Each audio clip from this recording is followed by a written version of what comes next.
Howard. We're so glad to have you. Thank you for joining us today. Thank you, Jennifer. Always good to see you. So, Howard, maybe for those who don't know Peppertree, who are watching this webinar, can you talk a little bit about what Peppertree has right now in your portfolio today in the digital infrastructure space? Sure, glad to. A little bit of background. We only invest in communication infrastructure. We came together in 2003, 2004. We're currently investing out of our eighth fund. We have about $2 billion under management. And we have made more than 100 investments in communication infrastructure companies. We currently have, to answer your question, we have more than 24 active investments, primarily in towers, but also in fiber, DAS, small cells, telecom, real estate, rooftops, and as you know, spectrum as well.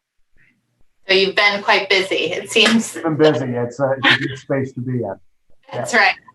We also, I should mention that we're, as far as the tower space, we back many of the well-known developers, and we also back Octagon, which is the company that's acquiring the remaining AT&T towers. Got it. Terrific. Well, why don't we start with towers, just because we're coming off third quarter earnings for the public companies, the three public companies all reported. And it seemed like one probably common theme was that T-Mobile was not moving as fast as maybe originally had hoped by the towers. Now, I quickly add that Neville Ray and his team would say quite the opposite, that they're moving very quickly. Curious is your view, given your many investments in the space on the private side? Yeah, integrating two networks like that is a daunting task. I don't envy them. So they have to do this at their pace. There's a significant, obviously, amount of planning to be done on their part. The way we see it is we think they're going to be quite active in the tower space in 2021, and that's what we're gearing up for.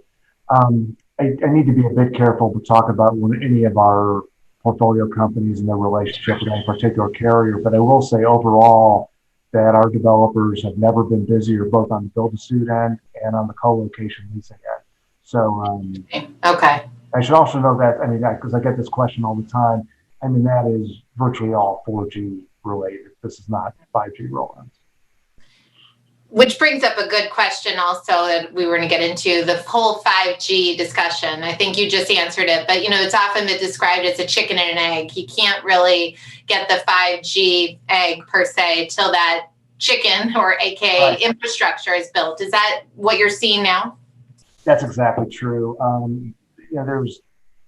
I think what people, when they read the Wall Street Journal and they read an article about 5G or they see an advertisement on TV about 5G, they always think it's like a switch from a Frankenstein movie. Like all of a sudden we're going to go, okay, now we have 5G.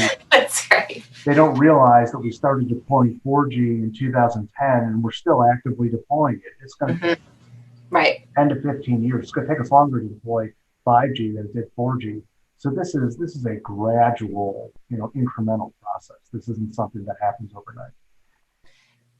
Do you think, though, the tower sector, the wireless industry, really probably to prepare for 5G, some would say, have gone from 4 players, maybe not so great, or some weaker players, to 3 very strong capitalized players, and put Dish aside for a second. Do you think that is positive for the tower sector, even though it's less customers, getting stronger players in there? Yeah, we've been saying this for years because, as you know, because I've been reading your writing for a long time, that the T-Mobile Sprint deal has been on the table for years now. Now it's obviously playing out, but from the get-go, we always viewed having 3 strong players, and again, as you mentioned, we'll leave Dish out of this discussion for the moment. Sure. But having T-Mobile in a position to truly compete with AT&T and Verizon is probably better for all of us, because now we have 3 strong people deploying their networks. I could say this, we have more than 24 companies deploying towers, and over the last 3 years, they have deployed collectively 2 towers for Sprint.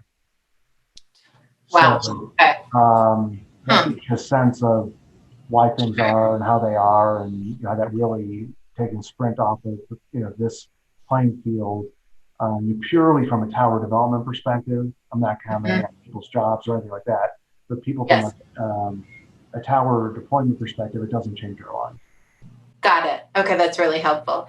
And maybe we bring in the poker player into the conversation, Charlie Yergin.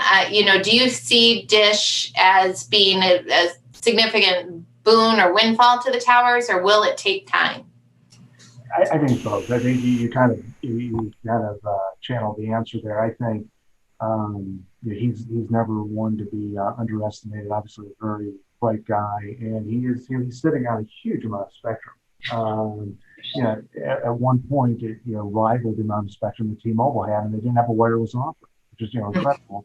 I think now, not that I know anything more than anyone else does, and frankly, you're probably closer to it than I am, but I have to believe with them getting the Boost Mobile assets from Sprint, the FCC is going to encourage them strongly to deploy their spectrum and get it to work. There's got to be some understanding there. So I would imagine that's going to happen. We're starting to see Dish take some steps in that direction, and that's going to continue. But again, like most things, it does take longer than people want it to take. That's just the nature of things. Sure. Okay. Great. Howard, I want to get to small cells. I know you have some investment in that space as well. In the wake of COVID, it's so interesting. Do you think there's less urgencies around those? Because small cells typically are deployed in the urban core where, I live in Chicago. No one's really walking around the loop right now. But that clearly will change. New York, Chicago, LA are not dead. But has that affected the urgency of small cells for deployment? That's an interesting question, Jennifer. It also it sort of points out the difference of the two worlds that you and I live in, and they're different. You're sort of a quarterly report person, and I'm sort of someone who thinks in decades. We have.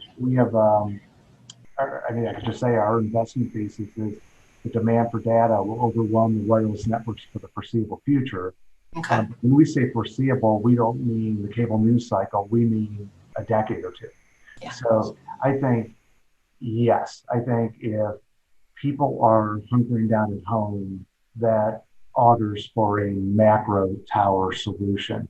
Now, does that mean the 5G doesn't rely on small cells? No, it does. There's certain applications you're simply going to need it. I think we understand that.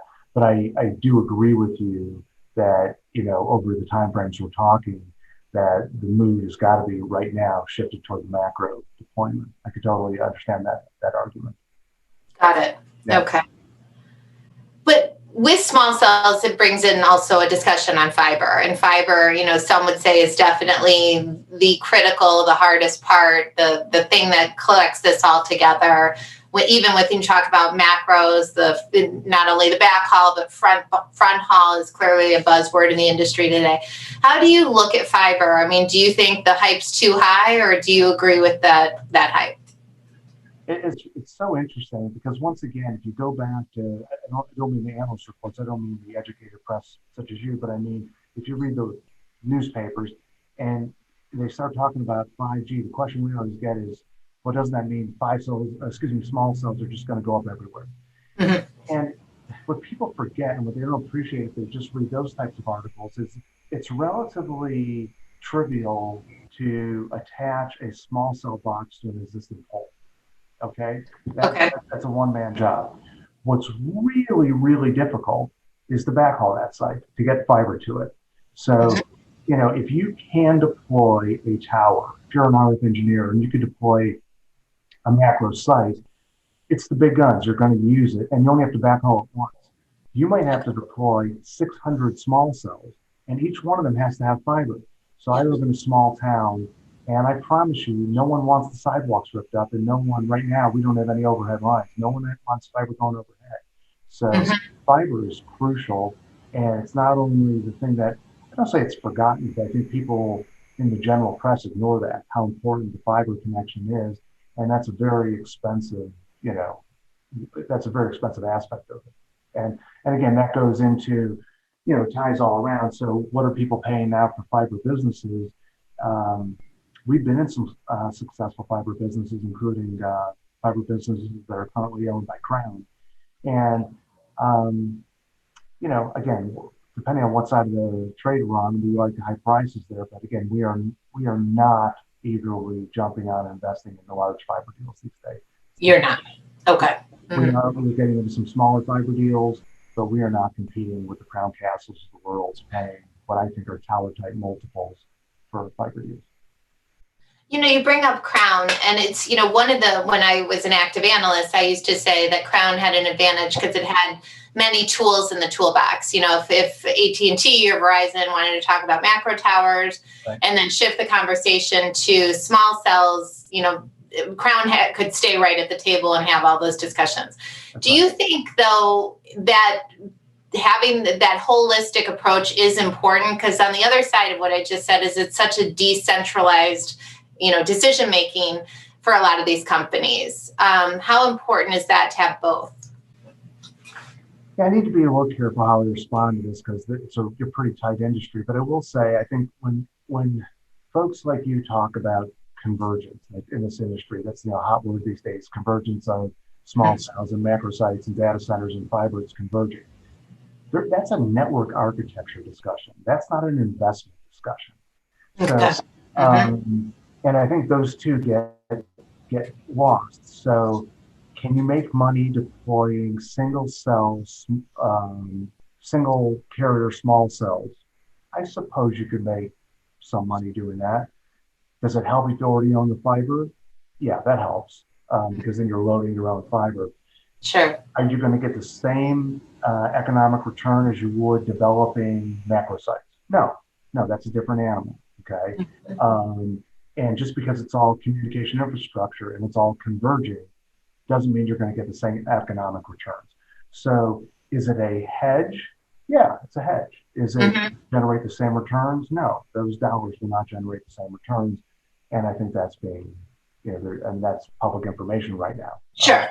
Yeah. I think I would say the same thing. Yeah. When we sold some of our fiber assets, our question was when Crown acquired them, it's not that, are they going to make money on this? Yeah, they'll make money on it. Is this the same as if they had just stayed in towers? I think it's different. I mean, and again, while I'll know the answer better half a dozen years from now, maybe they will prove us all wrong and it will be just brilliant. Time will tell. So, got it. But right now, I think it just doesn't generate the same returns as a macro site that leases up like a macro site. Right. When I was an analyst, I used to say I'm not sure any business exists that, frankly, is better than the tower business. So I would totally agree with that. Jennifer, it's so funny because I've been in this industry now since the mid-'90s, and I kind of lucked my way into it. And it's like you only have to make like one good decision in life. Right, exactly. That's right. So, and then just with the whole 5G discussion, the edge always comes up, and it's certainly, some would say edge is a buzzword only right now, in name only. How real do you think the edge is, and do you have a formal play there? Do you expect to, or what's Peppertree's thoughts on the edge? Yeah, no, I'll give you a direct answer on that and tell you how we've been coming out. We've looked at a number of pitches for edge plays both in the U.S. and in Europe. And it's one of those things where I always say there's certain things that fall into this bucket that the less you think about, the more sense it makes.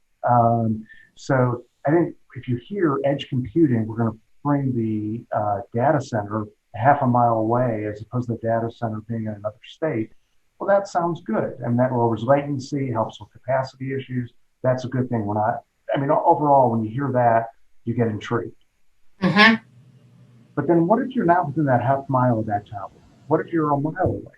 Does that mean we have to put an edge data center at that tower too? And how about the one next to that? And how about the one next to that? Now, I understand towers eventually, the theory is they'll be connected by fiber. But right now, people should not lose the critical point is that they are not. So it's a whole evolution in network architecture to make this work. The other point you have to keep in mind is who's going to pay for it? Are the carriers going to pay for it? Is Netflix going to pay for it? If I, as a subscriber, am I going to pay for it?